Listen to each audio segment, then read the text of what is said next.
নমস্কার বন্ধুরা, আমি প্রিয়াঙ্কা। নতুন একটি দিনের শুরুতে নতুন একটি ব্লগে সকলকে জানাই অনেক অনেক ভালোবাসা। যে যেখান থেকেই আমার এই ভিডিওটি দেখছো, সকলের যেন আজকের দিনটি খুব ভালো যায় প্রভুর কৃপায়। গতকাল রাতে একটি রুটি ছিল, সেই রুটিটা আর মাছকে খেতে দিতে যাওয়া হয়নি। আমরা অনেক দিন এরম করি যে রাতের বেলা যখন রুটি বানাই না, এক দুটো রুটি এক্সট্রা করি, বা যদি থেকেও যায় রাতের বেলাতেই আমরা যে আমাদের বাড়ি থেকে একটু দূরে, মানে ওই 2-3 মিনিট হাঁটতে হয়, গিয়েই একটা পুকুর আছে, আগের দিন দেখিয়েছিলাম, যেখানে মাছ আছে, ওই মাছেদের খাইয়ে দিয়ে আসি। তবে গতকাল রাতে এত ক্লান্ত হয়ে গিয়েছিলাম যে আর মাছেদের খাওয়াতে যাওয়া হয়নি।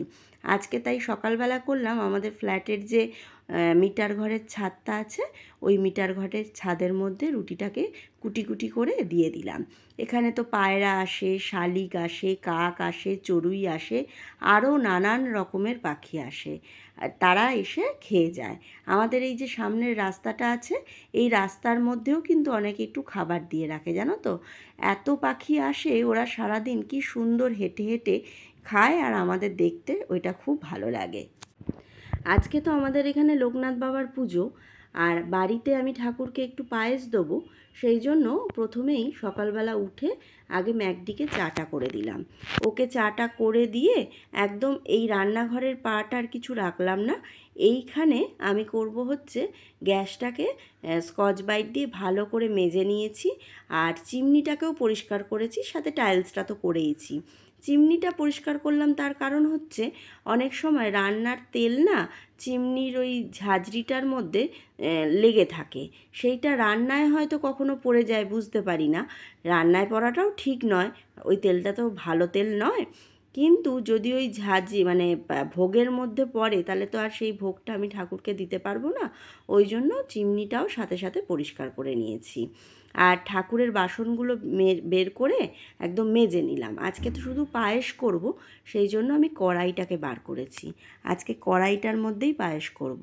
কড়াইটার মধ্যে পায়েস করলে একদিকে একটা নিশ্চিন্তে থাকা যায়, কারণ কড়াইটা মোটা তো, লেগে যাওয়ার ভয়টাও থাকে না, আর কড়াইটাতে পায়েস করার পরে বাসনটা মাজতেও সুবিধা হয়। আর আমার না সব কটা হাঁড়ি সেই পুরীর হাঁড়ি, আর পুরীর হাঁড়িতে সত্যি কথা বলতে পায়েস করার পরে সেটাকে পরিষ্কার করা খুব ঝামেলা। ওর গায়ে তো একটুখানি কাজ করা থাকে, সেই কাজের মধ্যে ওই পায়েসের আর কি ক্ষীরটা জমে জমে যায়, সেই জন্য কড়াইটাই বেছে নিয়েছি। গতকাল রাতে জামা কাপড়গুলো কেচে নিয়েছিলাম, ইচ্ছে করেই গতকাল রাতে কেচে একদম জলটা ঝরাতে বাথরুমের মধ্যেই রেখে দিয়েছিলাম। সকালবেলা উঠে জলটা ঝরে গেছে, এখানে দিয়ে দিয়েছি। সকালে উঠেই জামা কাপড়টা কাচা যেত, কিন্তু সকালে উঠে কাচলে জলটা তো ঝরবে না, সেজন্য আমাকে এই জামা কাপড়গুলো মেলতে ছাদে যেতে হবে। আর এখন যা ওয়েদার, আর আজকে তো একটু ব্যস্তই থাকবো, পাড়াতেও পুজো আবার বাড়িতেও পুজো, বারবার করে ছাদে যাওয়া আর নামাটা খুব চাপ হয়ে যাবে, সেই জন্য এখন এখানে মেলে দিলাম, এমনিতেই শুকিয়ে যাবে, যা হাওয়া দিচ্ছে আর রোদও আছে। স্নানটা করে প্রথমেই চলে গেছিলাম দুধটা আনতে। আজকে তো দুধের খুব ডিম্যান্ড, সামনের দোকানটায় দুধ ফুরিয়েও গেছিলো, আবার একটু দূরের দোকানে গিয়ে দুধ নিয়ে এলাম। দুধ এনে তারপরে আমি ছাদে এলাম ফুল তুলতে, আর এই দেখো এই মহাশয়কে দেখতে পেয়েছি। এদের এই রকমভাবে নিজেদের মনে হাঁটাটা না আমার দেখতে খুব ভালো লাগে।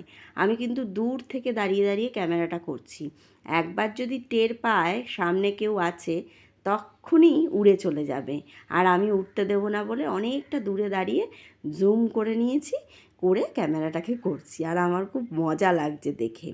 রান্নাঘরে এসে প্রথমে গঙ্গা জল দিয়ে তারপরে একদম পায়েসটা বসিয়েছি। পায়েসটা অবশ্য আজকে 1 প্যাকেট দুধের পায়েস করব, আর আমি একটা আমুল দুধের মানে গুঁড়ো আমুল দুধের ছোটো প্যাকেটও নিয়ে এসেছি। ঠাকুরকে ভোগ দেবো এই রকমভাবেই আর কি করছি, খুব একটা বেশি করব না। পায়েসটা এখানে বসিয়ে দিয়ে আমি ওইদিকে পুজোর কাজ, মানে ঘরের যে নিত্যদিনের পুজো রয়েছে সেই পুজোর কাজটা করছি।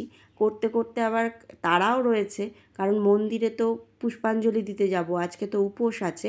আমাদের পাড়ায় আজকে সব বাড়িতেই মোটামুটি নিরামিষ, যেহেতু বাবা লোকনাথের পাড়া এটা। আর তারপরে বেশিরভাগ বাড়িতেই মোটামুটি একজন করে উপোস করেইছে। পায়েসটা হয়ে গেছে, এই বাটিগুলোতে বেড়ে নিচ্ছি।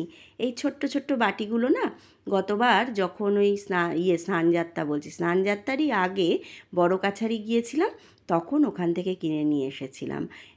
সেই স্নানযাত্রার সময় দুধ, দই মানে পঞ্চামৃত রাখবো বলে। তাই এই বাটিগুলোতে আমি যখন পায়েস করি এমনি সময়, তখন ঠাকুরকে এই বাটিগুলো করেই ভোগ নিবেদন করি।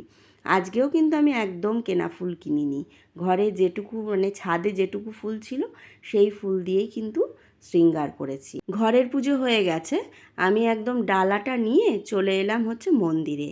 আমার ডালাটাও সকালবেলা দিয়ে যাওয়া হয়নি। আসলে আমি যে পায়েস করেছি সেই পায়েসের থেকেই একটু ভোগ এখানে বাবাকে দেবো বলেই ইচ্ছা করে সকালবেলা আর কি ডালাটা দিইনি। আমি ওখানে ডালাটা রেখে ভেতর থেকে এলাম, এখনও পুজো চলছে।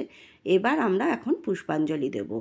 আজকে কিন্তু অনেকটা সকালে পুজো আরম্ভ হয়েছে, আর মন্দিরটা এবছর এত বড় করেছে, সকলেই ওখানে মোটামুটি বসে দাঁড়িয়ে পুষ্পাঞ্জলি দিচ্ছে।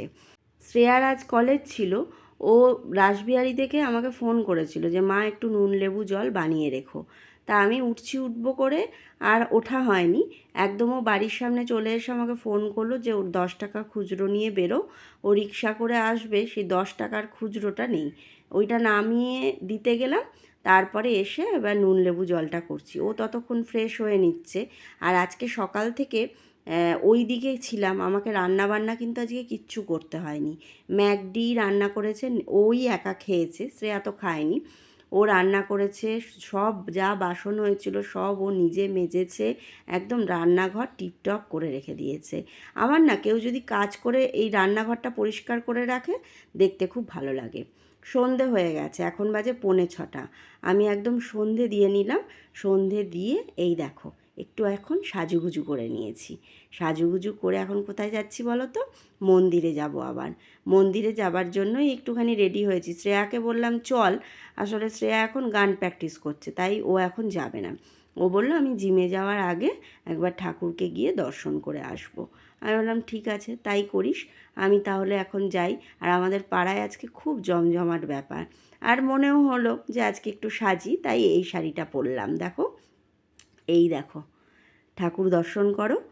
এখন সন্ধেবেলা একটু ফাঁকা হয়েছে, সকালবেলা তো আর ওরকম সামনে থেকে নেওয়া যাচ্ছিল না, অনেক মানুষের ভিড় ছিল। তবে সন্ধে থেকেও কিন্তু প্রচুর মানুষের ভিড় ছিল। তার মধ্যে একটু যখন ফাঁকা হয়েছে, এই 8টা সাড়ে 8টা বাজে, সেই সময় আমি এসে ভিডিওটা করলাম।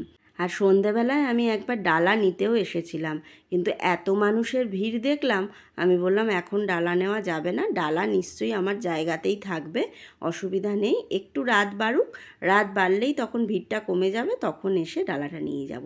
আর ওইদিকে জোর কদমে রান্না চলছে।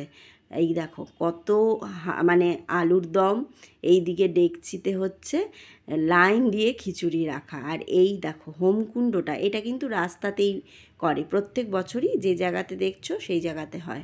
আর বিশাল লাইন পড়েছে আজকে ভোগ নেওয়ার জন্য।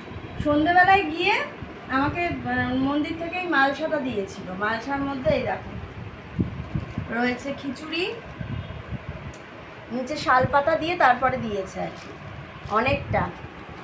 এখানে আছে আলুর দম, আর এই যে এটা আছে পায়েস। আমি তো সেই দুপুরবেলা পুজো করেছি, আমি তো এখনো মানে কিছু ভারী কিছু খাইনি আর কি, জল খেয়েছি, ফল খেয়েছি, এইসব চলেছে। আর এখন এই প্রসাদটা নেব। জয় বাবা লোকনাথ।